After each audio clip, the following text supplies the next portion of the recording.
আমন্ত্রণ ব্যবসা বাণিজ্যের অর্থনীতির সর্বশেষ খবর নিয়ে নিউজ 24 এর নিয়মিত আয়োজন পূবালী ব্যাংক পিএলসি বিজনেস এক্সপ্রেসের সাথে আছে আমি পিঙ্কি সানোয়ার। এতক্ষণ দেখছিলেন শিরোনাম, এবার বিস্তারিত। প্রায় আড়াই দশক পার হলেও দেশের তথ্য যোগাযোগ প্রযুক্তি খাতকে এখনো নবীন হিসেবে বিবেচনা করছেন এই খাতের ব্যবসায়ীরা।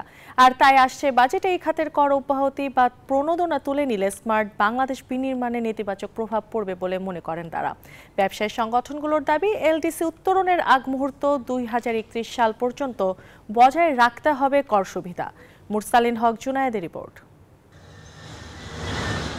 2011 সালে 10 বছরের জন্য 27টি ডিজিটাল পরিষেবা খাতে কর অব্যাহতি দিয়েছিল সরকার।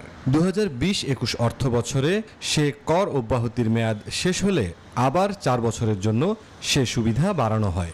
ফলে দীর্ঘদিন ধরে চলে আসা এ খাতের কর অব্যাহতির মেয়াদ শেষ হচ্ছে আগামী 30 জুন। বর্তমানে তথ্য প্রযুক্তি খাতের বার্ষিক অভ্যন্তরীণ বাজার এখন প্রায় $150 কোটি, আর রপ্তানি প্রায় $190 কোটি। জিডিপিতে তথ্য প্রযুক্তি খাতের অবদান 1.9%। এ খাতে এখন পর্যন্ত বিনিয়োগের পরিমাণ প্রায় $70 কোটি। চলতি বছর আন্তর্জাতিক মুদ্রা তহবিল IMF এর ঋণ সুবিধা পেতে সংস্থাটির বেশ কিছু পরামর্শের অন্যতম বিভিন্ন খাত থেকে কর সুবিধা তুলে নেওয়া। ফলে আসছে বাজেটে এই খাতের অন্তত 8-10টি সেবায় কর বসানোর সিদ্ধান্ত আসতে পারে। তবে ব্যবসায়ীরা মনে করেন, তথ্য প্রযুক্তি খাতের সামগ্রিক আয়ের সরকারি হিসেবেই গরমিল রয়েছে।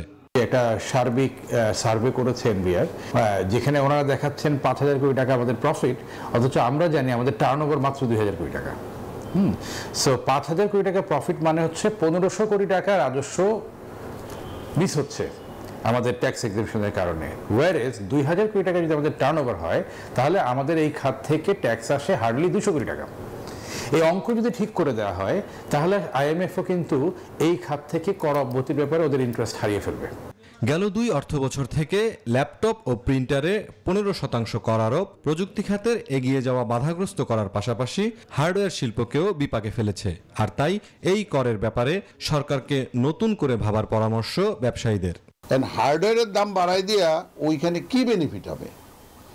আমরা এর চেয়ে কমাই দেওয়ার পরে যদি আমরা আরও মানুষের কাছে বেশি পরিমাণে ইয়াং জেনারেশনের কাছে ল্যাপটপ বা কম্পিউটারগুলি পৌঁছে দিতে পারি, তাহলে কিন্তু আমাদের রেভিনিউ আরো বেশি বাড়বে।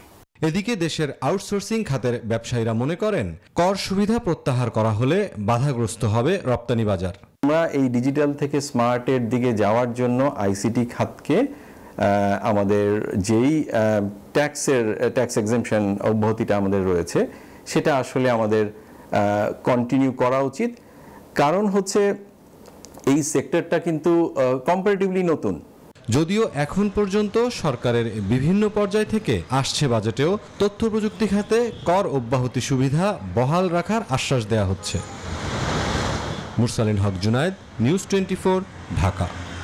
সার কীটনাশকে ভর্তুকি না দিয়ে সেই অর্থ কৃষককে সরাসরি দেওয়ার প্রস্তাব করেছে ব্যবসায়ীদের সংগঠন Dhaka chambers of commerce and industry.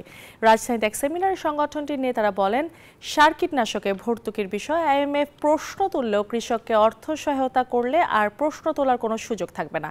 এ সময় বাণিজ্য প্রতিমন্ত্রী বলেন, অর্থনীতির চাকা সচল রাখতে কৃষি পণ্যের ন্যায্য মূল্য নিশ্চিত করতে হবে।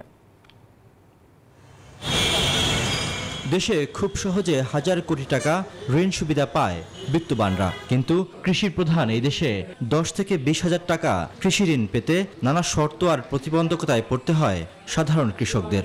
আবার ঋণ পরিশোধ করতে না পারলে ভোগ করতে হয় জেল জরিমানা। 2022 সালে ঋণের টাকা পরিশোধ করতে না পারা পাবনার এমন 12 কৃষককে জেলে যেতে হয়, যাদের ঋণ পরিশোধ করে মুক্ত করে বসুন্ধরা গ্রুপ। এমন বাস্তবতায় কৃষকদের সহজ শর্তে ঋণ সুবিধা নিশ্চিতের পাশাপাশি সার কীটনাশকে ভর্তুকি না দিয়ে সেই অর্থ সরাসরি কৃষককে দেওয়ার প্রস্তাব করেছে ব্যবসায়ীদের সংগঠন Dhaka chamber of commerce and industry. বৃহস্পতিবার সংগঠনের উদ্যোগে smart agriculture challenges in value chain development শীর্ষক সেমিনারে এমন প্রস্তাব তুলে ধরেন বক্তারা। 2 কোটি কৃষকের কাছে যদি আপনি একটা ডাইরেক্ট সাবসিডি দিতে চান, আপনি এটা 5 মিনিটের মধ্যে বিকাশ কিংবা নগদের থ্রুতে পারবেন করতে।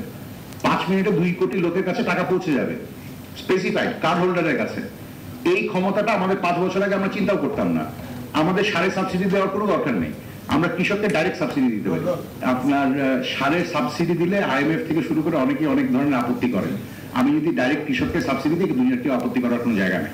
সেমিনারে অংশীজনরা বলেন, কৃষকদের উৎপাদিত পণ্যের সঠিক মূল্য নিরূপণ, উৎপাদন বৃদ্ধি এবং ভোক্তার কাছে পৌঁছাতে কৃষক বান্ধব সহজ প্রযুক্তি তৈরি করতে হবে। স্মার্ট এগ্রিকালচার মানে হলো যে আমাকে অফকোর্স প্রোডাক্টিভিটি ইনক্রিজ করতে হবে, এট দি সেম টাইম আমার এনভায়রনমেন্টকেও কিন্তু ধরে রাখতে হবে।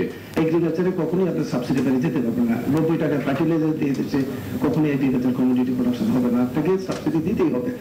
অনুষ্ঠানে বাণিজ্য প্রতিমন্ত্রী বলেন, অর্থনীতির চাকা সচল রাখতে ফসলের ন্যায্য মূল্য নিশ্চিত করতে হবে। কৃষক কিন্তু তার পণ্যের দাম পাচ্ছে না হারভেস্টিং সিজনে, আবার ভোক্তা অতিরিক্ত দামে ক্রয় করতেছে। তার মানে মাঝখানে there is a disturbance, এবং এই সাপ্লাই চেইন ভ্যালু চেইনটা আমাদেরকে সেট করতে হবে, এবং যেটা হলো আপনাদের কাজ। কৃষকদের আরো স্মার্ট করতে তাদের উপযোগী প্রযুক্তির উদ্ভাবনের উপরও তাগিদ দেন বাণিজ্য প্রতিমন্ত্রী। Riyad Sumon, news 24, Dhaka. Pubali bank PLC business এক্সপ্রেসের সময় হলো একটি বিরতি, ফিরছি আরো খবর নিয়ে, সাথে থাকুন।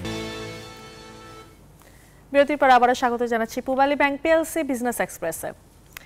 97% কাজ শেষ হযরত শাহজালাল আন্তর্জাতিক বিমানবন্দর তৃতীয় টার্মিনালের। অক্টোবরের মধ্যে পুরো কাজ সম্পন্ন করে এই বছরের শেষে অথবা আগামী বছরের শুরুতেই পূর্ণাঙ্গ অপারেশনে আসবে এই টার্মিনাল।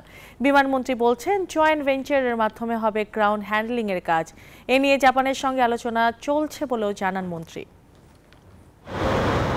আকাশপথে নিজের অবস্থান দৃঢ় করতে চায় বাংলাদেশ।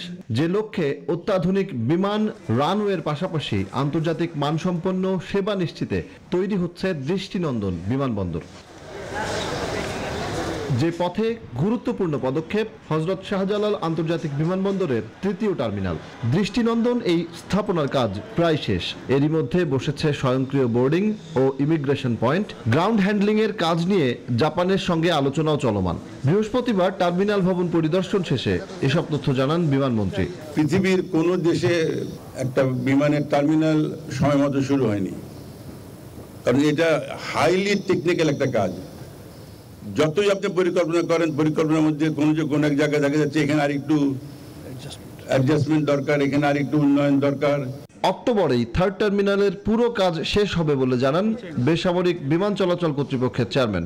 বলেন, টেস্ট ও অপারেশনের কিছু কাজ এখনো বাকি আছে। মেইনলি টেস্ট এন্ড কমিশনের কাজগুলো বাকি আছে, আর বাকি কাজগুলো প্রায় শেষ পর্যায়ে আছে।